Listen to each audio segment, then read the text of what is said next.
Sabe qual é um dos dilemas que mais custa caro no mercado financeiro? Aquele que confunde todo mundo, do iniciante ao mais experiente, é saber a diferença entre uma correção e uma reversão. E olha, entender isso não é só um detalhe técnico não, hein? É uma habilidade de sobrevivência. E essa frase aqui, nossa, ela resume tudo. Uma correção pode dar aquele frio na barriga, fazer a gente sair de uma operação boa antes da hora. Mas uma reversão, quando a gente acha que é só um respiro do mercado, tem o poder de simplesmente destruir uma conta. O preço de errar essa análise é altíssimo. Então, a grande virada de chave é parar de tentar adivinhar se vai subir ou cair. A pergunta de verdade é que importa mesmo é essa aqui. O que está acontecendo agora é só o mercado dando uma respirada, mas dentro da mesma história? Ou o roteiro mudou completamente e uma nova história começou a ser escrita? É exatamente isso que a gente vai aprender a identificar hoje. Ok, vamos mergulhar nisso. Para conseguir fazer essa distinção, a gente precisa de definições que funcionem na vida real, sabe? No calor do gráfico, e não só naquelas teorias de livro. Vamos definir isso de um jeito bem prático. Uma correção basicamente serve para aliviar os exageros. O preço esticou demais, ele volta um pouco, mas a estrutura principal, a história principal, continua a mesma. Pensa num atleta. Ele está correndo, aí diminui o ritmo para pegar um fôlego. Ele não desistiu da corrida, certo? Ele só está se ajustando. Agora, a reversão é outra coisa. É uma mudança de poder. Na nossa metáfora, o atleta não só parou, como outra pessoa assumiu a liderança da corrida. É literalmente uma troca de regime no mercado.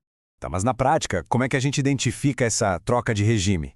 Esquece indicador mágico, esquece fórmula secreta. A resposta está num framework, num checklist bem simples e estruturado, que se baseia em 3 pilares da movimentação do preço.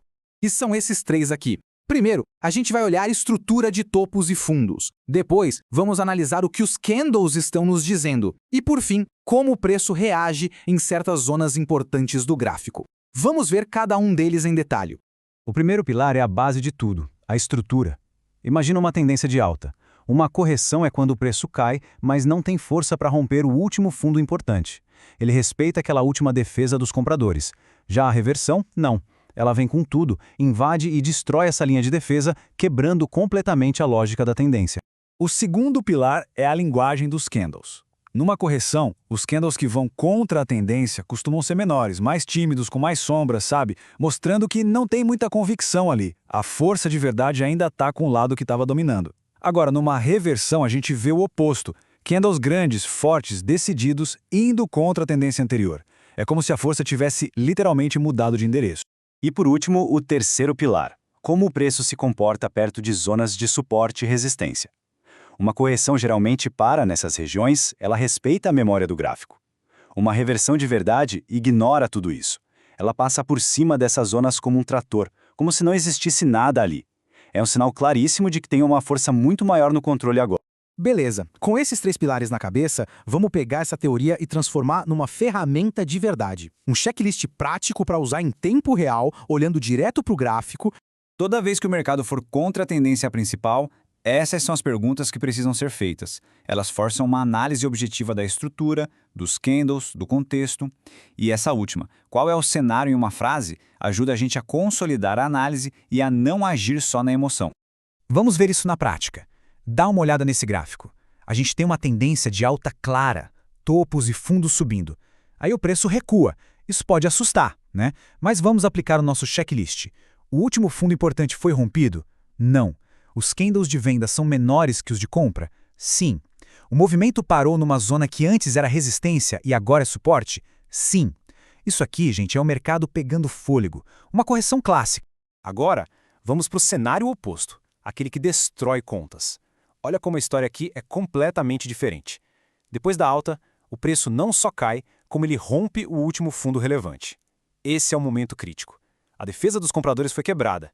E para confirmar, a tentativa de subir de novo falha, não consegue fazer um novo topo. Pronto, a história mudou. A partir daqui, a nova realidade do mercado é de baixa. Isso não é mais só uma correção.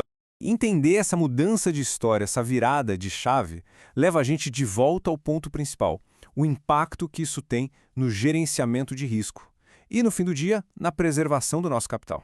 E aqui estão os 2 erros fatais. Primeiro, achar que toda correção é uma reversão.